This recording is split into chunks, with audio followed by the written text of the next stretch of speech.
The Ahmadiyya Muslim Community USA brings its nationwide Muslims for Peace campaign back to New York City. The Ahmadiyya Muslim community are Muslims who believe in the Messiah, Mirza Ghulam Ahmad of Qadian. They are Muslims who stand for love, loyalty to America, and peace.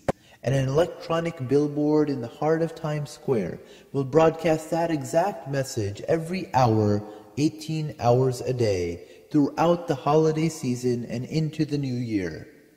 This is the latest effort by the Ahmadiyya Muslim community, the oldest Muslim organization in the United States, to spread awareness about Islam's true teachings through its nationwide Muslims for Peace campaign.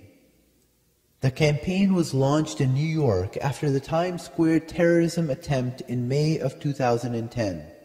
Since then, the Ahmadiyya Muslim Community USA has delivered its message of peace on 100 New York City transit buses, on billboards in cities around the United States, and by hand distributing more than 500,000 peace brochures in towns and cities across the nation. Recently, the Ahmadiyya Muslim community has redoubled its effort to guide both Muslims and non-Muslims alike to the true, loving, and peaceful teachings of Islam. Learn more at muslimsforpeace.org.